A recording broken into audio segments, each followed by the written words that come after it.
semuanya. Terima kasih buat Bapak Jasra dan Ibu Reni yang sudah berkenan hadir. Kali ini tema yang akan dibahas berkelanjutan terkait tentang kasus dan juga sinetron Jara. Di sini juga ada Bapak Jasra dari Komisioner KPI dan Ibu Reni dari Ketua Umum APSIFOR ya Bu ya? APSIFOR. Asosiasi Psikologi Forensik Indonesia. Oke, baik Ibu. Ya. Saya bertanya duluan Bapak Jasra, karena Bapak Jasra pasti turun tangan terkait tentang kasus pemerkosaan yang ada di Bekasi sendiri. Bagaimana tanggapan Bapak sendiri terkait kasus pemerkosaan? Apakah Bapak sudah turun tangan dalam penanganan kasus ini, Pak? Ya, terima kasih Mas. Assalamualaikum warahmatullahi wabarakatuh. Selamat siang, Ibu narasumber yang saya hormati.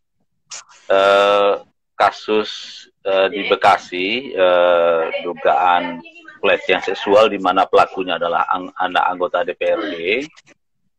Kasus itu sudah ditangani oleh Polres Bekasi dan juga didampingi oleh teman-teman ya, komisioner Komisi Pelindungan Anak Daerah. Pertama, pelakunya sudah ditahan dan sedang pengajuan ya untuk P21 ke Kejaksaan. Kemudian yang kedua terkait korban itu sudah dilakukan pendampingan psikologi ya dari tim UPT Dinas Pemberdayaan Perempuan Pelindungan Anak di Kota Bekasi. Jadi ada dua aspek yang kita pastikan tetap berjalan. Satu sisi aspek penanganan hukum, bagaimana bisa pelaku dihukum secara maksimal. Di aspek lain adalah bagaimana pendampingan ya, yang tentu ini tidak mudah, butuh waktu jangka panjang, butuh dukungan keluarga, dukungan masyarakat, dan termasuk juga nanti pendamping atau psikolog yang ditugaskan gitu Mas. Dan untuk Ibu Reni sendiri, bagaimana Ibu terkait kasus pemerkosaan ini? Apakah Ibu sudah turun tangan langsung di dalam penanganan ini, atau mungkin ada tanggapan Ibu terkait kasus tersebut, Bu? Ya, Assalamualaikum warahmatullahi wabarakatuh. Salam sumber dan ada ya teman-teman semua terkait dengan perkosaan yang dugaan persetubuhan di Bekasi itu kebetulan saya tidak terjun langsung, mungkin ada anggota kami ya, tapi biasanya kita tidak melalui organisasi di dalam melaksanakan pekerjaannya. Jadi kalau tanggapan saya yang ditanya ini tanggapan tentang apanya nih Mas? Terkait pelaku dulu Bu, karena kan juga dari APSIFOR sendiri pasti mengetahui bagaimana pelaku ini melakukan pemerkosaan dan juga mungkin faktor-faktor apa yang menyebabkan bisa terjadi Bu pelaku ini melakukan pemerkosaan Bu? Iya, gini Mas, perkosaan itu bisa terjadi dimanapun, bisa dilakukan oleh siapapun dengan motif yang juga bisa beragam ya, entah itu motifnya memang seksual, asmara, bisa juga motifnya itu ekonomi ya, kalau dia kemudian ada diperjualbelikan gitu. Jadi siapapun bisa jadi korban gitu ya, mau anak pejabat, mungkin bahkan pejabat itu juga bisa menjadi korban, termasuk bisa menjadi pelaku gitu. Jadi sebetulnya di sini konteks pembicaraan saya bukan siapa pelakunya gitu ya, karena pelaku kejahatan perkosaan, persetubuhan terhadap anak di bawah umur itu sebetulnya bisa saja terjadi pada siapapun dan korbannya juga bisa siapapun, yang tentunya diharapkan ini tidak sampai terjadi gitu ya. Nah kalau ini dikaitkan dengan peristiwa dugaan yang terjadi di Bekasi, AT sebagai tersangka atau pelakunya, saya tidak bisa komentar secara detail karena tidak langsung melakukan pemeriksaannya ya.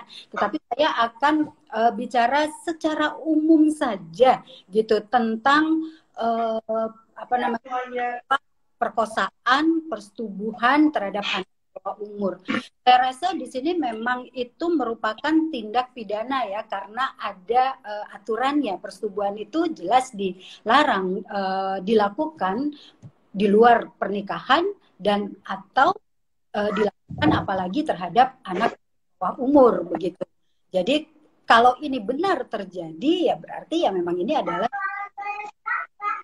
tindak diproses hukum formil begitu.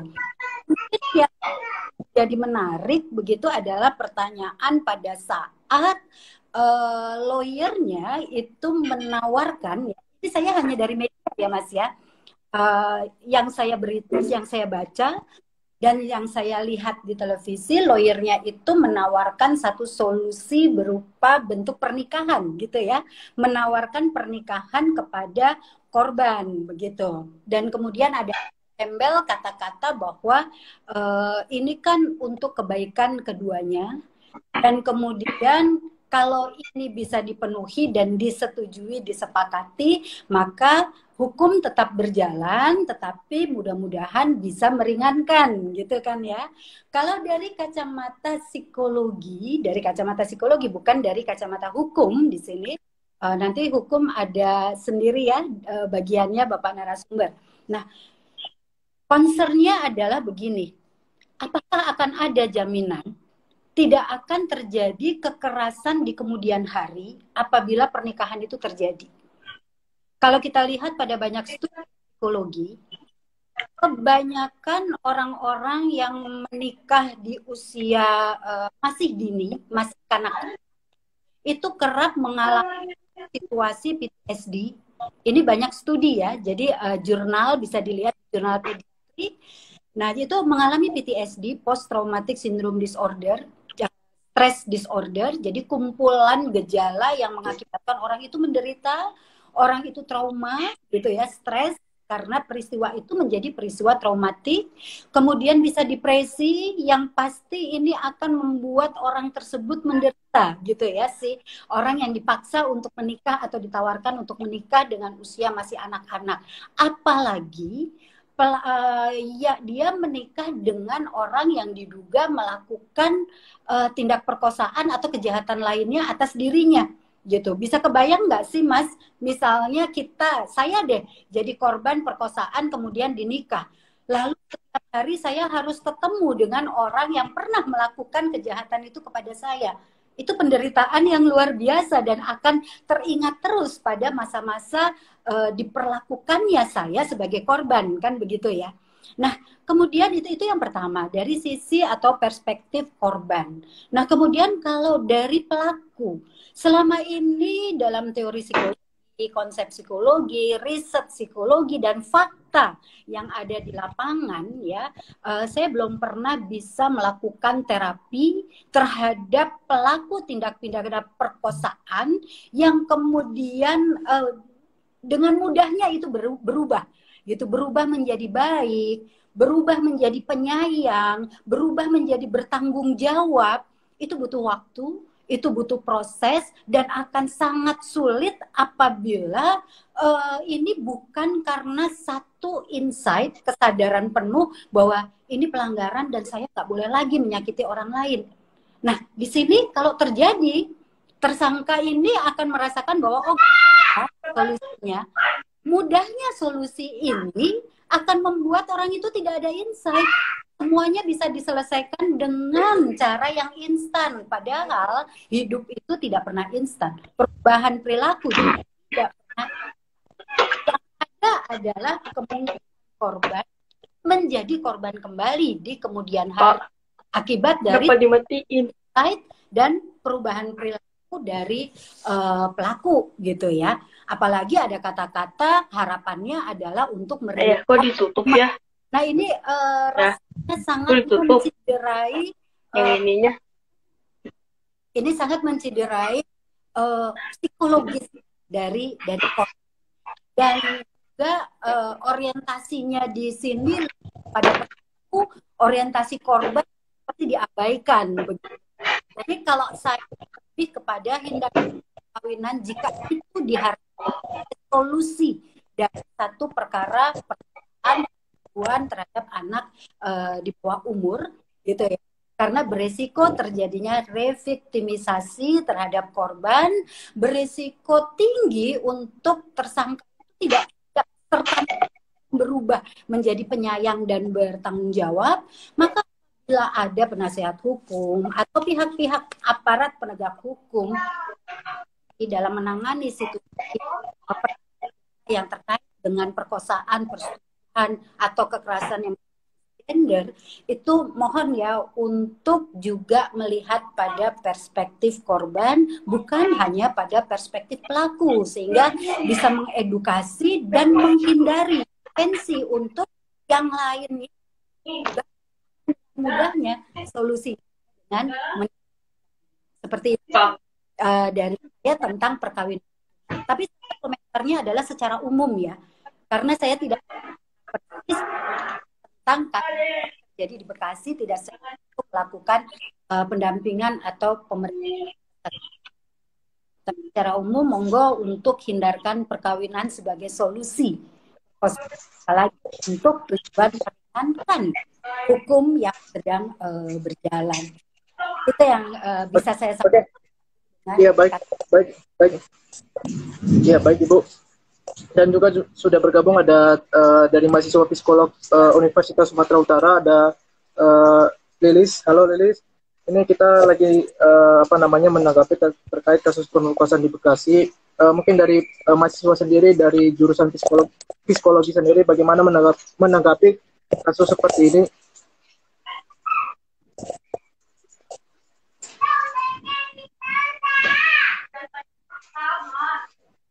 Oke, mungkin Lilisnya sedang kendala sinyal. Saya bertanya lagi kepada Bapak Jasra sendiri, Pak. Ini untuk tuntunan hukumnya atau sanksi pidananya sendiri, bagaimana Bapak Jasra sudah lebih tegas atau mungkin dipertegas lagi terkait sanksi hukum pidananya, dan mungkin dari KPI sendiri bagaimana sampai benar-benar mengusut tuntas kasus pemerkosaan ini, karena kita tahu bahwa pelaku sendiri adalah merupakan anggota ayahnya termasuk anggota DPRD Bekasi. Bagaimana Pak supaya sampai tuntas dan bisa adil untuk hukum yang diberikan kepada pelaku, Pak? Iya, di Undang-Undang 35 tahun 2014 tentang perlindungan anak, siapapun ya baik perorangan maupun lembaga yang melakukan dugaan tindak pelecehan seksual atau pencabulan itu kan ancaman pidananya kan di atas 5 tahun gitu ya. Nah makanya kan pelaku itu kan ditahan gitu ya. Tentu kita kemarin sempat kita usulkan terkait traffickingnya gitu, karena ada dugaan Ananda ini kan juga dijual gitu ya. Tapi oleh kepolisian kemarin belum dimasukkan, tapi akan ditambah laporan polisinya terkait dugaan tindak pidana trafficking. Nah, lalu yang kedua, kemarin memang sempat wacana pernikahan itu kan memang dari lawyernya gitu ya. Dan tentu ini adalah modus lama ya, di setiap kasus-kasus pemerkosaan atau pencabulan, di mana pelaku ingin berdamai dan menyelesaikan perkara ini dengan tanpa melalui proses pengadilan.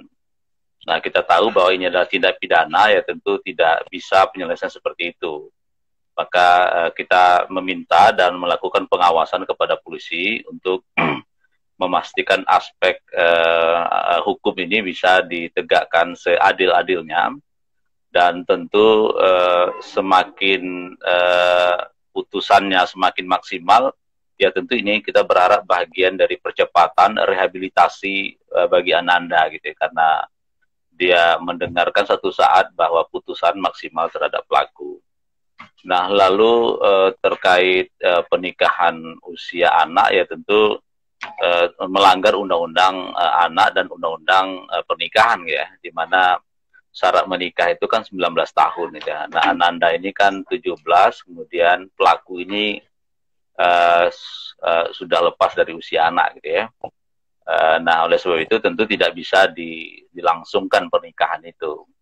Nah, maka kita terus mengawal dua aspek tadi, satu soal penegakan hukum, kemudian kedua soal rehabilitasi yang saya kira ini butuh jangka panjang untuk membangkitkan situasi korban, bagaimana bisa kembali kepada situasi sosial semula gitu ya, sehingga Ananda ini bisa menghadapi kehidupan panjangnya gitu ya, yang tentu walaupun apa yang disampaikan oleh Ibu tadi sulit untuk melupakan traumanya ya, karena ini adalah tindak pidana pemerkosaan, dan tentu setidaknya dia bisa bangkit ya, bersemangat kembali dan menjalani kehidupan seperti biasa.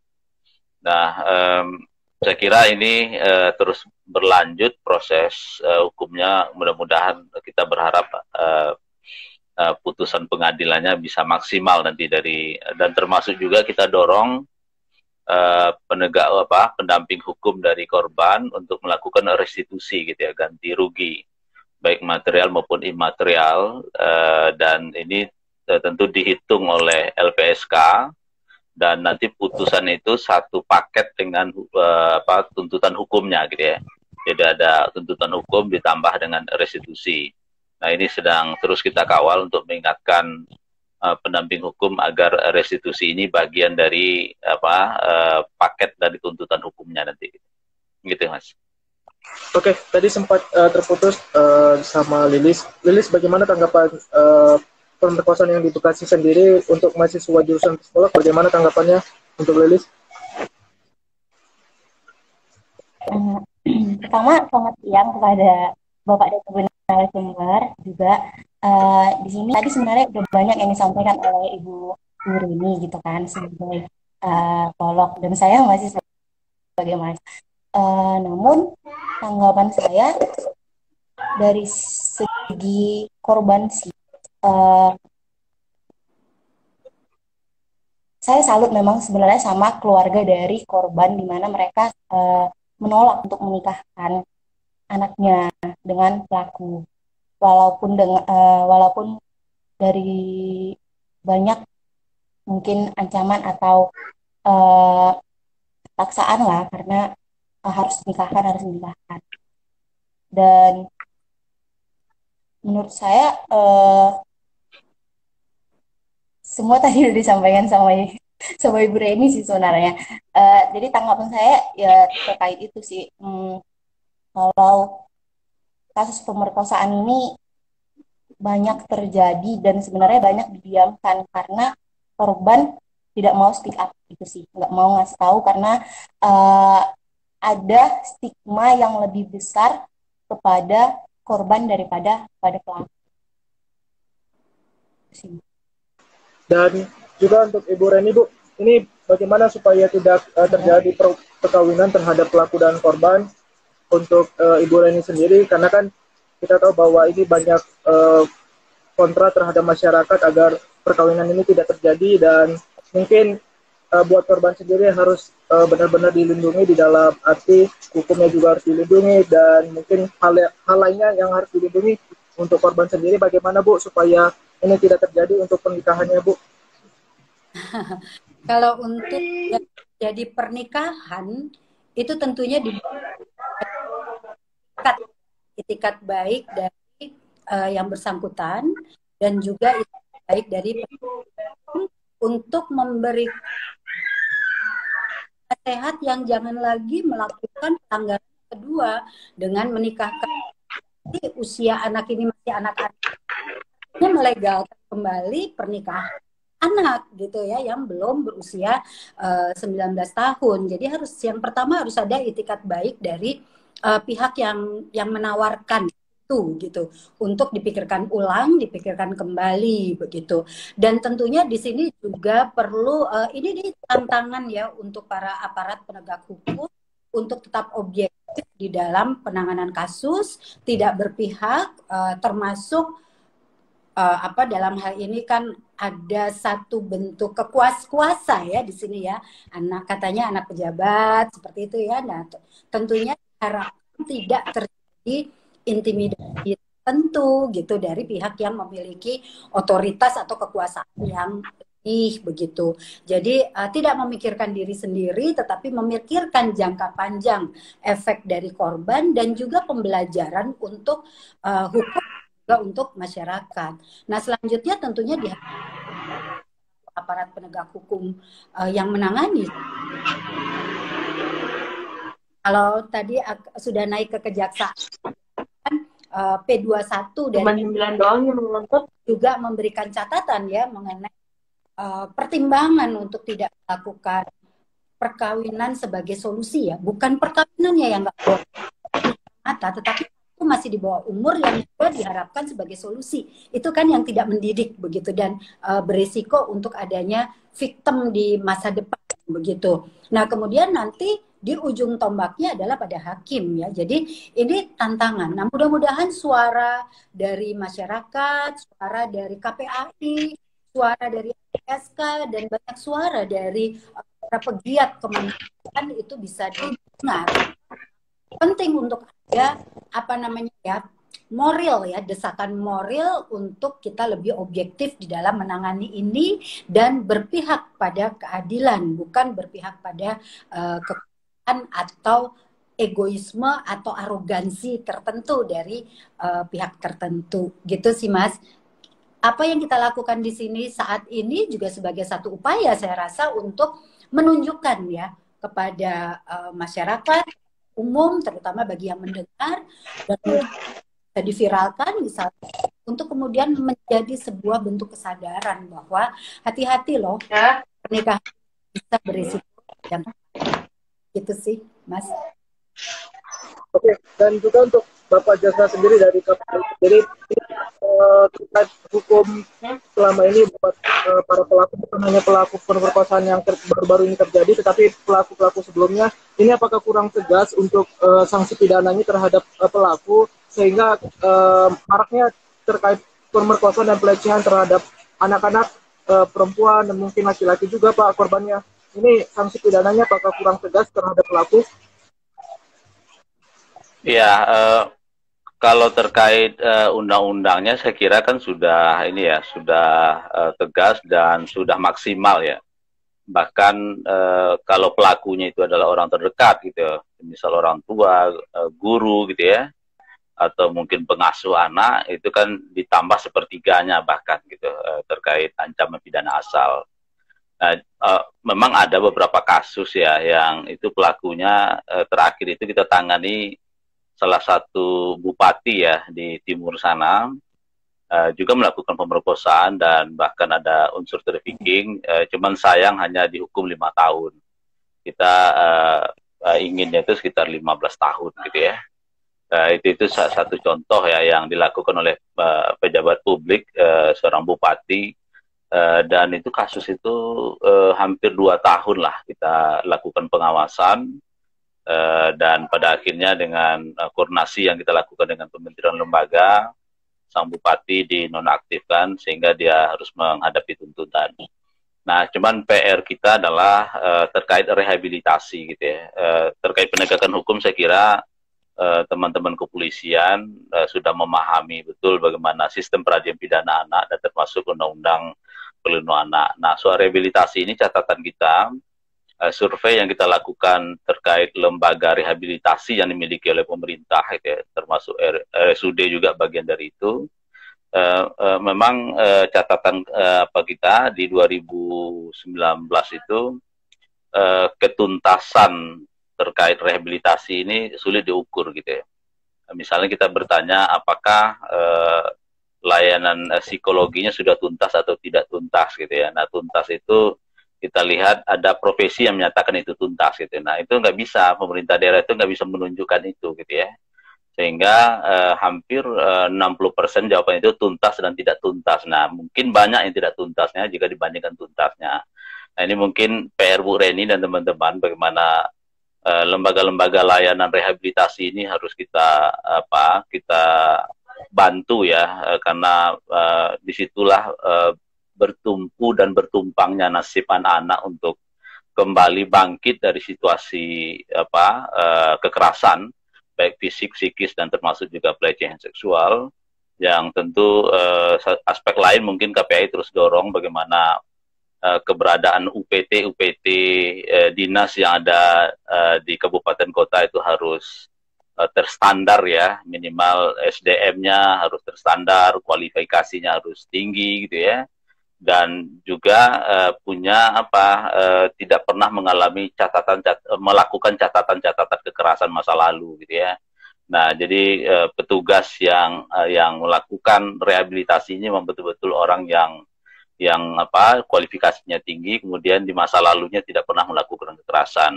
Nah, dengan seperti itu tentu harapan kita anak-anak yang mengalami seperti kasus Bekasi ini kan tentu semakin cepat rehabilitasinya, semakin terukur dan dilakukan intervensi yang jelas. Saya kira banyak hal yang bisa kita selamatkan gitu ya, sehingga adik-adik kita yang mengalami trauma itu bisa betul-betul kembali pulih gitu ya, kemudian bersemangat lagi, kemudian bisa melanjutkan pendidikan, dan kita tentu berharap mereka-mereka yang mengalami kekerasan ini tentu menjadi anak sesuatu yang bisa membanggakan keluarga, membanggakan masyarakat dan bangsa. Karena apa? Karena kita punya target di 2045 ini dengan bonus demografi, bagaimana menciptakan generasi unggul ya. Nah, maka prasyarat generasi unggul itu harus jauh dari kekerasan, baik fisik, psikis, maupun pelecehan seksual. Nah, tentu aspek lain juga bagian dari itu, gitu Mas.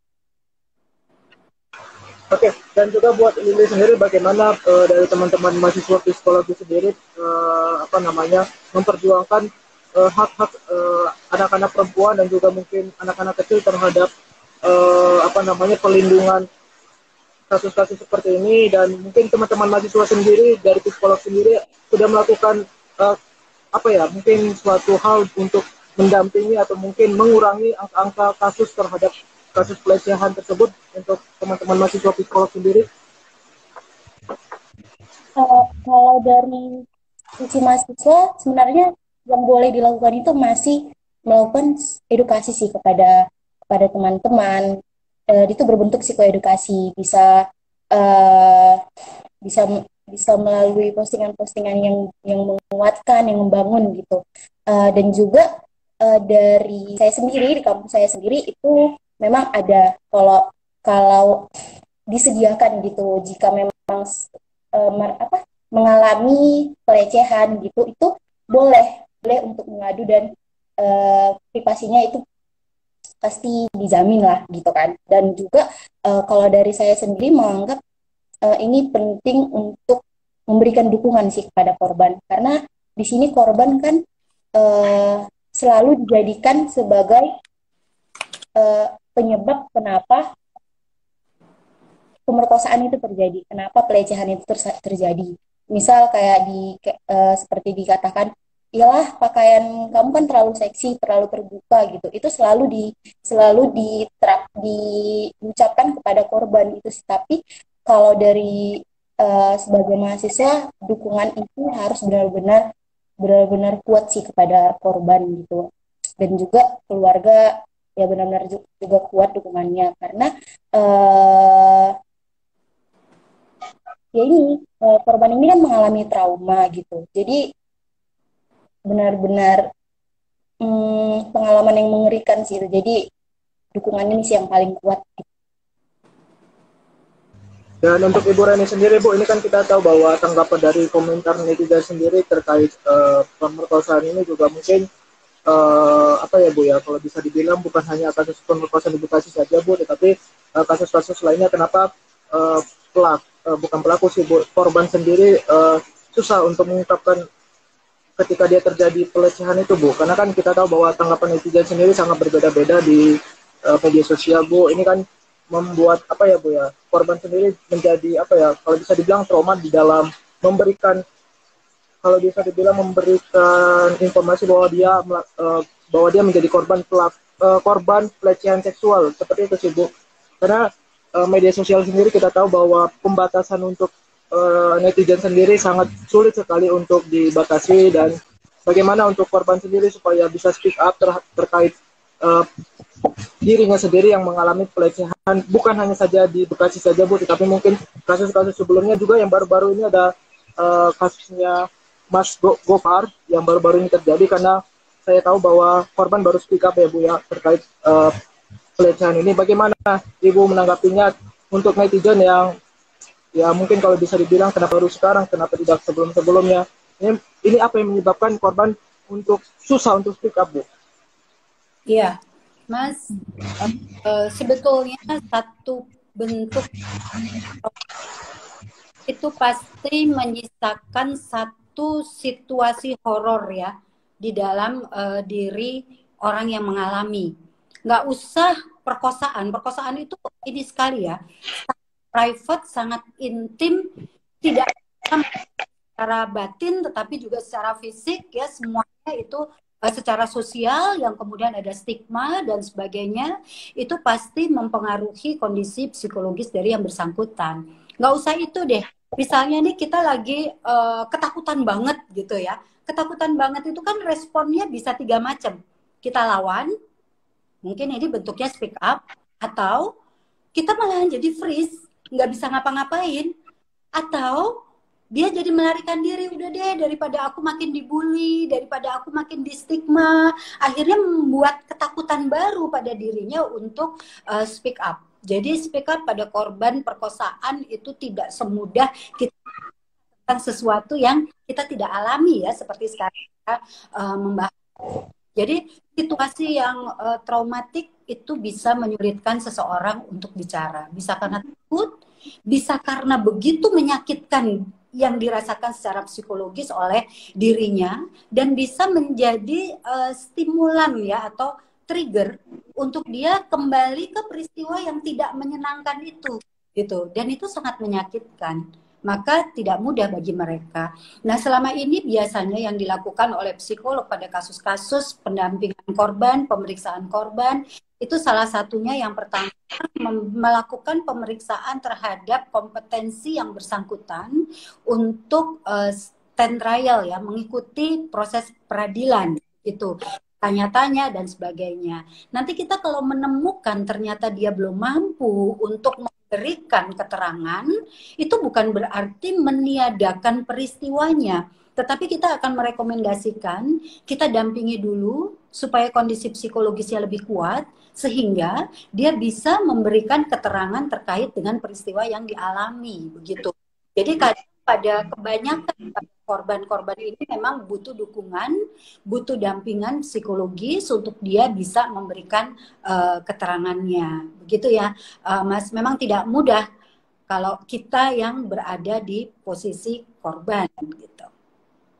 Dan sering kita lakukan tadi menggarisbawahi oleh Pak, saya kok tadi nya Pak dari Pak Jasra. Pak Jasra ya. Pak Jasra. Ya, bahwa peran psikolog di sini memang sangat penting ya. Itu diupayakan banyak sekarang di P2 TP2A di berbagai kabupaten kota, juga RSUD yang menggratiskan proses pemeriksaan psikologis sampai ke pendampingannya gitu. Di samping ada LPSK ya yang bisa dimintai dukungan untuk pemberian perlindungan terhadap korban begitu. Jadi berbagai upaya mari kita lakukan bersama sesuai dengan kapasitasnya masing-masing ya. Karena ini memang harus diupayakan dan ditingkatkan selalu dari tahun ke tahun. Oke, dan juga untuk Pak Jasra sendiri, baru-baru ini juga kita tahu bahwa ada terjadinya, kalau bisa dibilang, pemeran di bawah umur Pak untuk sinetron Jara sendiri. Ini bagaimana untuk KPRI sendiri, apakah kurangnya pengawasan terhadap televisi, atau mungkin dari KPI sendiri mungkin masih ada kekurangan di dalam mengontrol sinetron-sinetron yang ada di televisi Pak? Ini boleh ditanggapin Pak?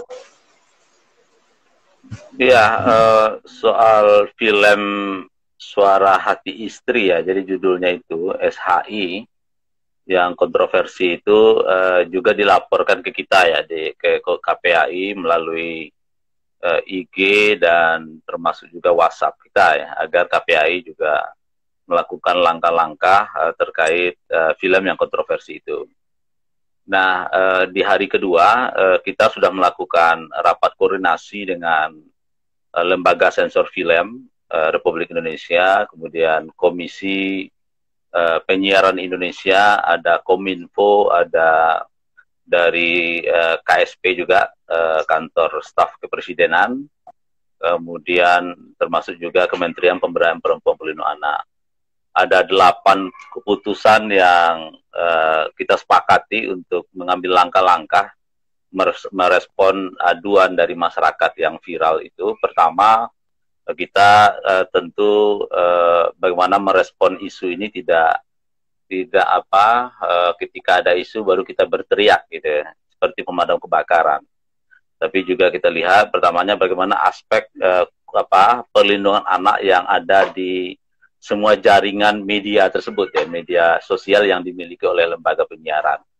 Nah, tentu kita berharap ini kualitasnya harus ditingkatkan, bagaimana perspektif perlindungan anaknya. Jadi ini memang jangka panjang, tapi ini penting kita lakukan agar peristiwa yang sama tidak terjadi. Nah, kemudian yang kedua, kita juga mendorong bagaimana anak-anak yang bekerja di kesenian atau menjadi artis dan seterusnya, bagaimana perspektif pelindungan anaknya. Misalnya kalau dia bekerja, apakah ada kontrak nggak gitu ya.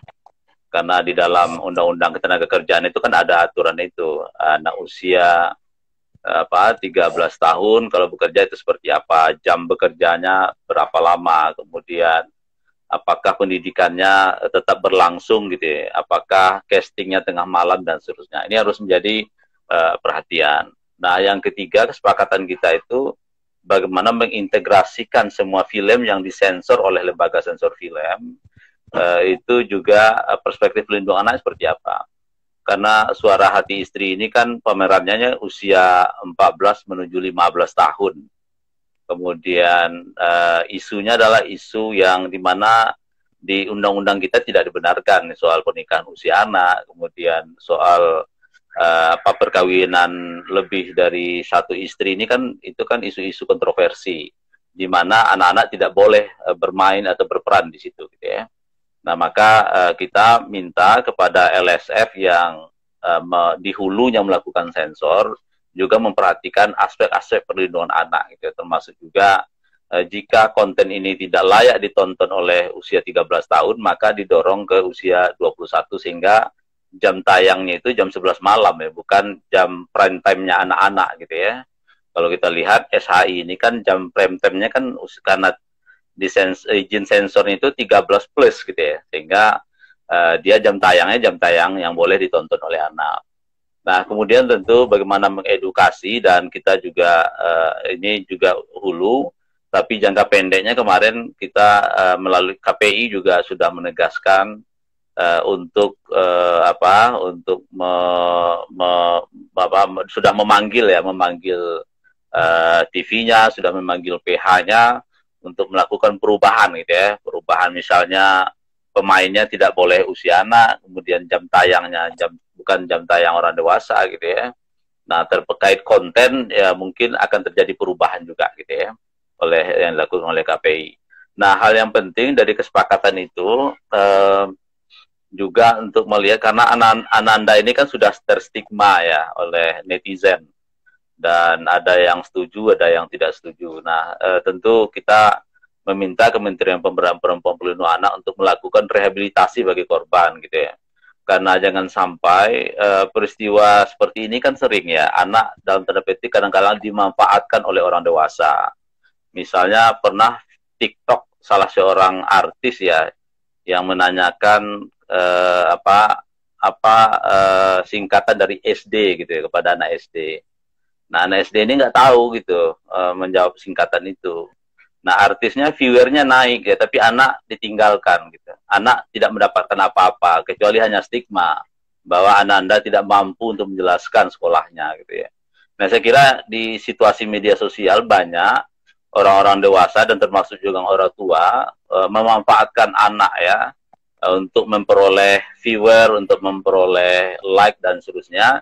Yang saya kira ini harus menjadi perhatian kita, di mana anak-anak tidak berada dalam perlakuan salah, berada dalam situasi kekerasan, berada dalam situasi stigma yang tentu di Undang-Undang Perlindungan Anak dilindungi Ananda ini.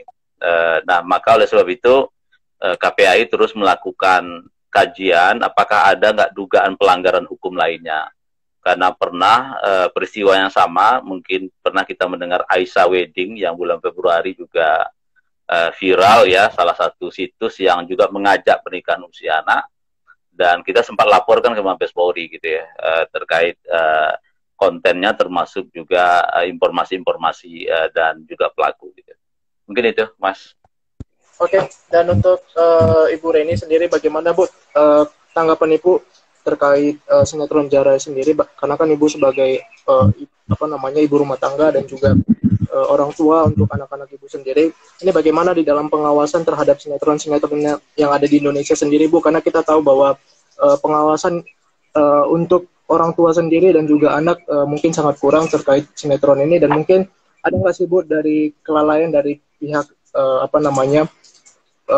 sinetron sendiri terkait memberikan film-film yang mungkin tidak baik buat anak-anak kita sendiri. Untuk selama ini apakah yang harus dibutuhkan untuk anak-anak kita di dalam menonton film-film yang baik, dan juga bagaimana kontrol dari orang tua sendiri terkait sinetron-sinetron yang ada di Indonesia sekarang ini Bu, yang kurang sekali untuk regulasinya Bu.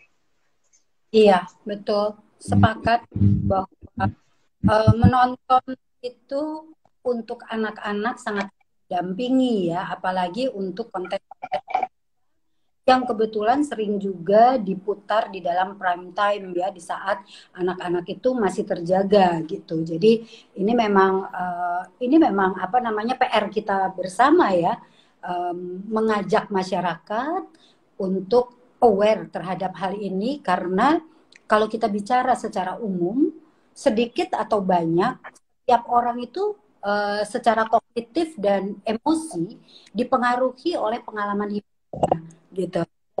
Media, tontonan itu termasuk pengalaman hidup yang masuk ke dalam kognitif dan emosi seorang gitu. Nah, di sini kenapa demikian gitu ya, bisa mempengaruhi juga perilaku, karena kalau kita melihat sesuatu pasti akan dipersepsikan. Persepsi ini bisa beragam, bisa pro, bisa kontra, bisa suka, bisa tidak suka.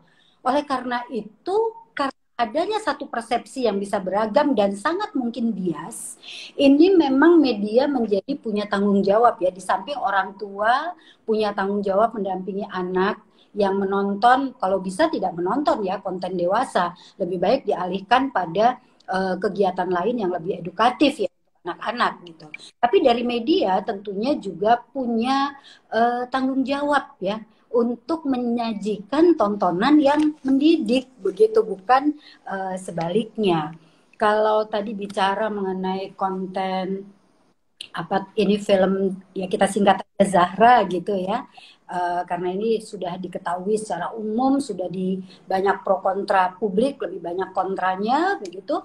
Kalau kita lihat dari konten dari film tersebut memang ada unsur melanggengkan perkawinan anak gitu ya. Kita lihat anak itu kan masih di dalam cerita itu, anak tersebut Zahra itu masih berusia 17 tahun gitu. Otomatis kan ini sebetulnya satu tayangan yang tidak mendukung semangat negara di dalam menekan anak. Dan kita tahu di Indonesia ini angka perkawinan anak masih sangat tinggi ya Pak ya. Kalau nggak salah data KPAI itu 36,5% lebih terjadi pernikahan anak begitu ya di Indonesia, ini tinggi sekali gitu. Jadi diharapkan sebetulnya media juga menjadi penyambung untuk semangat pemerintah menekan adanya pernikahan ya anak gitu. Sebetulnya ini adalah realitas, boleh saja diangkat gitu ya oleh media, misalnya media mengangkat ini, namun tentunya harus disertai dengan cara atau deliverynya, cara penyajiannya yang betul-betul mendidik bahwa ini nggak boleh gitu ya, bahwa ini nih dampaknya bisa membuat orang menderita gitu. Nah, yang terjadi di dalam sinetron ini yang saya ketahui, sependek yang saya ketahui, kalau salah mohon nanti dikoreksi ya, karena saya tidak menonton secara langsung, saya hanya melihat dari media resensinya begitu. Nah, di sini gini, di dalam film ini pernikahannya sendiri terjadi akibat dari paksaan ya, manipulasi dari hutang yang menjerat ayahnya, sehingga ayahnya yang nggak bisa bayar, kemudian membayarnya dengan anaknya diminta untuk menikah. Itu yang pertama ya. Dan kemudian ini kan berarti bukan atas kehendak anak ini. Anak ini posisinya adalah sebagai korban.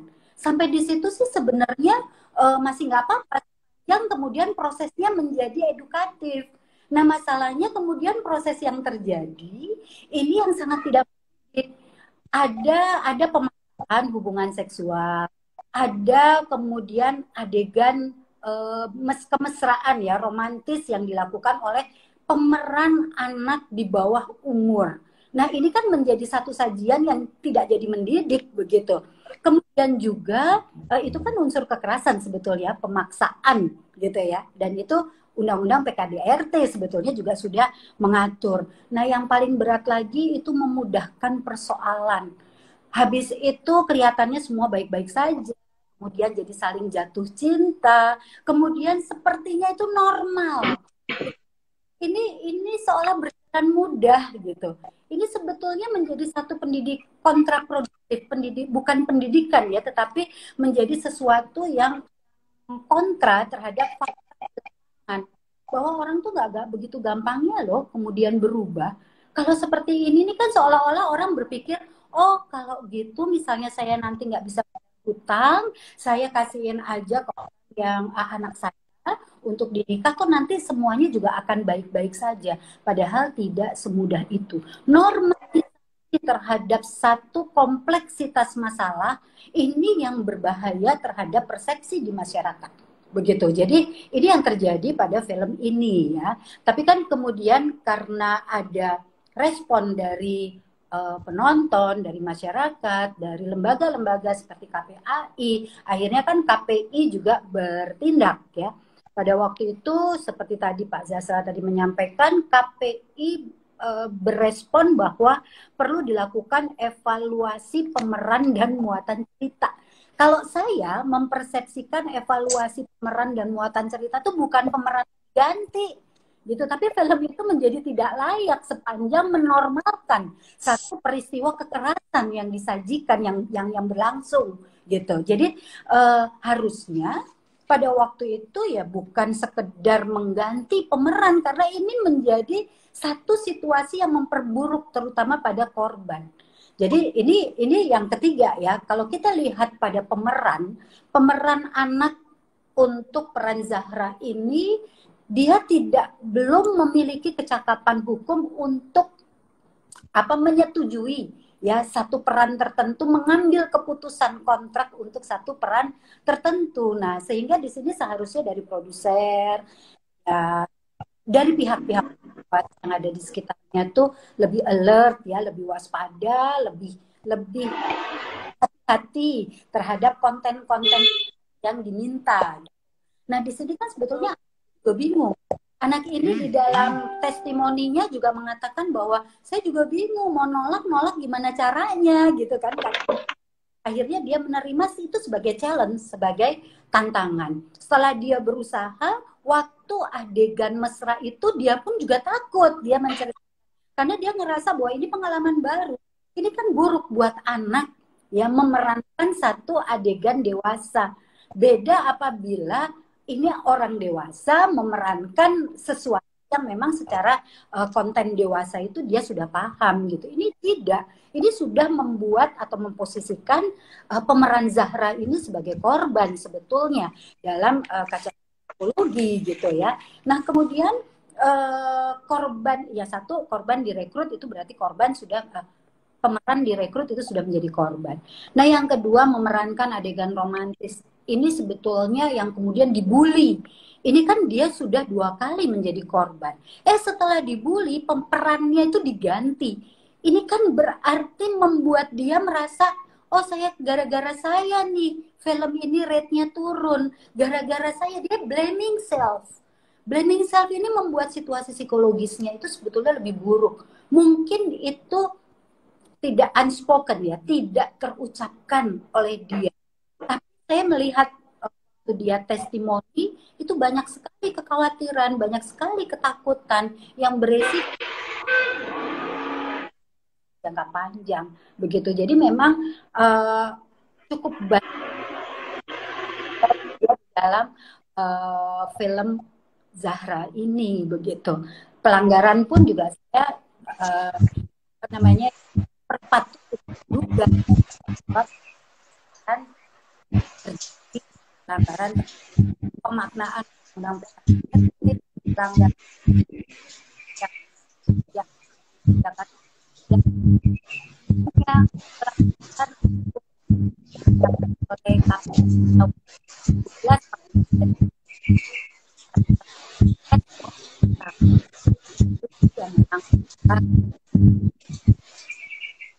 kalau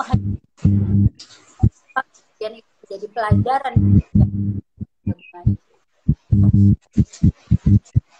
diharapkan ya sudah sekarang ya belajar untuk moral dalam konteks mendukung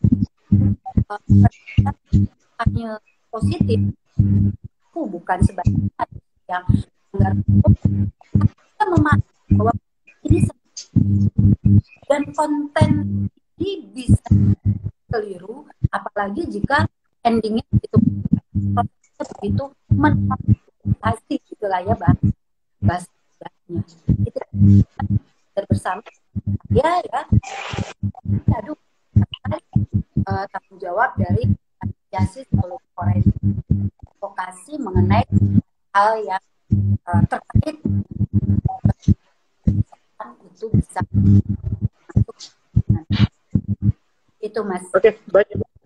Ya, baik Ibu. Dan untuk Lilis sendiri, bagaimana tanggapannya terkait sinetron Zahra sendiri, dan juga mungkin apakah teman-teman mahasiswa sendiri memperjuangkan apa ya kalau bisa dibilang anak-anak kita supaya terlindungi terhadap konten-konten yang seperti ini agar tidak terjadi apa ya kalau bisa dibilang dari sisi psikologinya saya kurang paham, tapi bagaimana supaya anak-anak kita ini menjadi apa ya menjadi terdidik di dalam menonton sinetron-sinetron yang ada sekarang ini supaya ini tidak terjadi lagi di dalam apa namanya kasus-kasus seperti ini, supaya menjadi apa ya pembelajaran buat kita sendiri dan juga buat anak-anak dan buat orang tua sendiri. Bagaimana untuk Lili sendiri?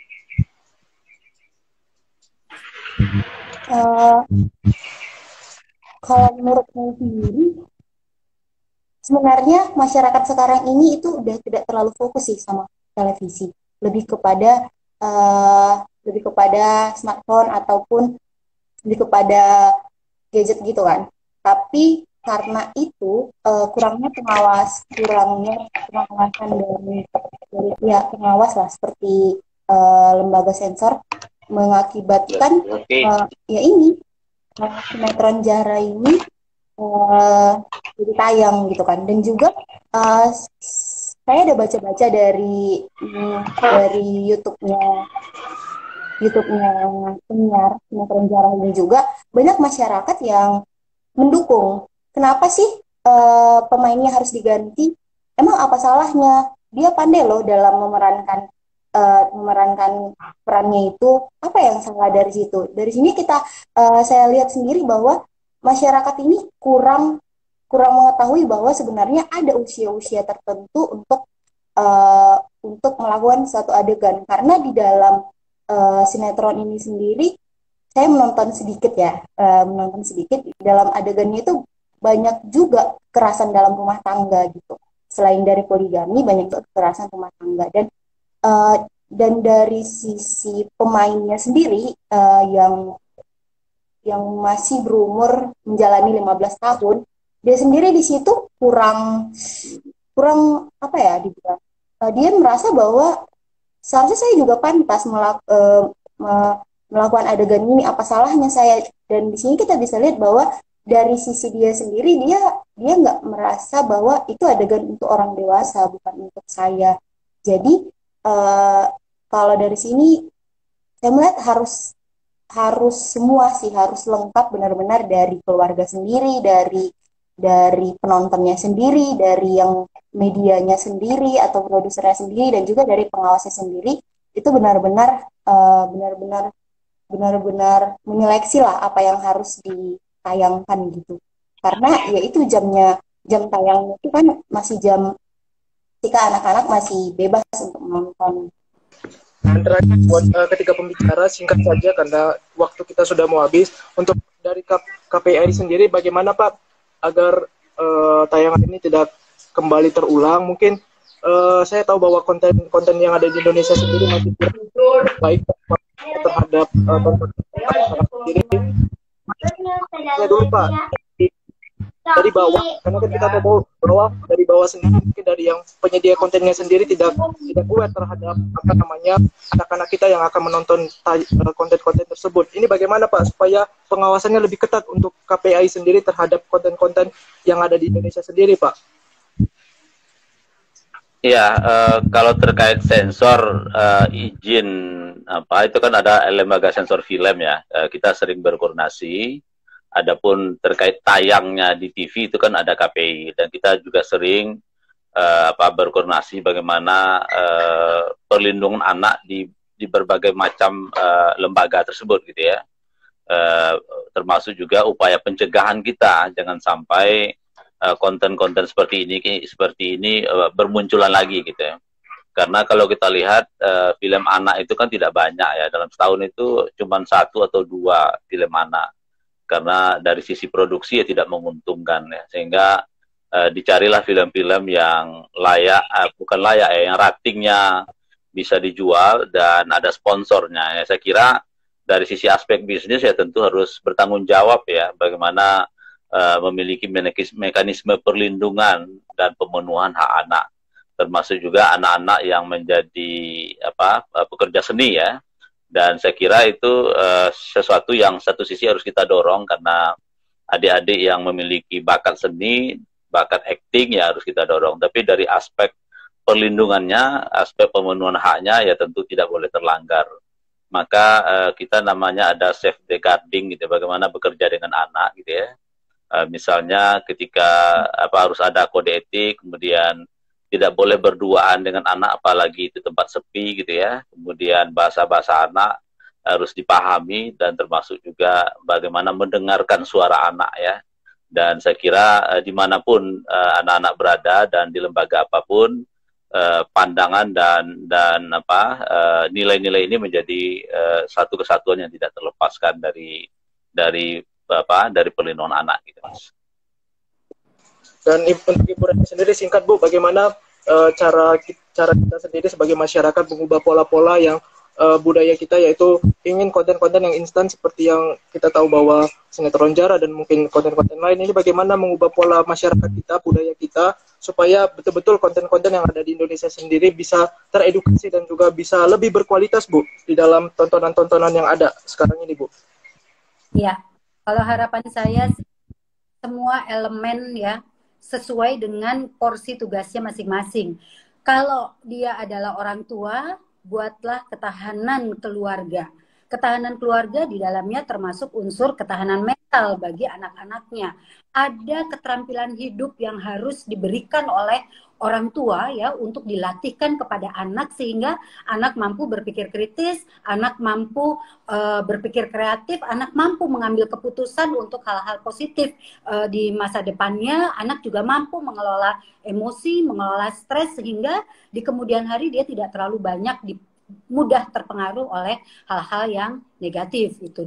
Dan kemudian juga pendidikan ini juga saya rasa perlu untuk memasukkan juga ya unsur pendidikan karakter supaya anak-anak ini juga akan berkembang dengan baik. Dan yang ketiga, kepedulian masyarakat sebagai lingkungan anak juga begitu ya, untuk bisa memberikan satu lingkungan layak anak untuk tumbuh kembang dengan sebaik-baiknya. Jadi harus ada kepedulian, dan tentunya di sini regulasi-regulasi yang dikeluarkan oleh pemerintah itu juga perlu untuk pemerintah dan DPR tentunya ya, oleh negara, itu perlu untuk ada diseminasi yang sampai ke lapisan terbawah sehingga masyarakat di organisasi terkecil di dalam masyarakat yaitu keluarga juga bisa memahami mengenai aturan-aturan regulasi yang sebetulnya itu dibuat untuk melindungi masyarakat. Dan untuk itu tentunya perlu kerjasama semua pihak, dan termasuk kita ya, kita nggak bisa hanya menyerahkan kepada pemerintah saja. Mungkin di keluarga kita sudah mulai nih ngobrol-ngobrol bahwa penting nih ketahanan keluarga, gimana caranya di dasawisma dan seterusnya gitu, di lingkup yang paling mudah untuk kita jangkau. Kalau di dalam bahasa Islam itu ibda binafsi, mulai dari diri sendiri sekarang dan dari hal yang terkecil. Ini tantangan di kemudian hari pasti akan sangat lebih besar, maka nggak bisa ditunda. Kita harus siapkan dari sekarang. Itu terima kasih.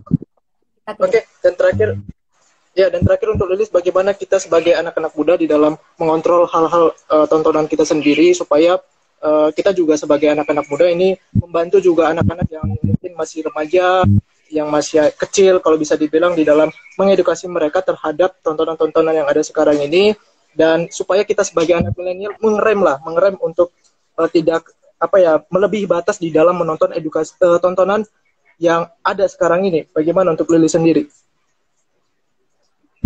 Kalau sebagai anak muda sih harus berani menyuarakan ya. Saya berani menyuarakan bahwa berani menyuarakan dan berani mengangkat isu-isu yang sebenarnya ini kurang diperhatikan gitu. Jangan hanya isu-isu yang seperti politik yang besar-besar, jangan hanya isu-isu itu aja. Isu-isu seperti ini juga harus berani disuarakan oleh anak muda, oleh mahasiswa. Dan juga jangan sampai berkontribusi besar kepada seperti ini gitu kan. Karena kan ketika itu udah ditayang di YouTube, jangan sampai berkontribusi, maksudnya kayak ya jangan ditonton gitu, dan diperkenalkan atau diedukasi bahwa pesan-pesan dalam tontonan ini kurang layak untuk umur ini, seperti itu sih. Baik, terima kasih buat Bapak Jasra, Ibu Reni, dan Lilis yang sudah berkenan hadir. Semoga kasus-kasus yang ada di Indonesia sendiri, misalnya pemerkosaan dan mungkin sinetron-sinetron yang ada di Indonesia dapat dikurangi, dan juga kita sama-sama membantu ya, Bapak-bapak, Ibu-ibu, dan Lilis sendiri, supaya ini bisa dapat teratasi dan bisa juga kalau bisa dibilang anak-anak kita supaya teredukasi lah Bu di dalam menonton pilihan yang ada sekarang ini. Dan buat Bapak Jasra, sampai ketemu kembali, dan Ibu Reni dan Lilis. Terima kasih Mas Bu Reni, Mbak, terima kasih. Terima kasih. Assalamualaikum. Selamat siang buat semuanya. Siang. Yang Ya.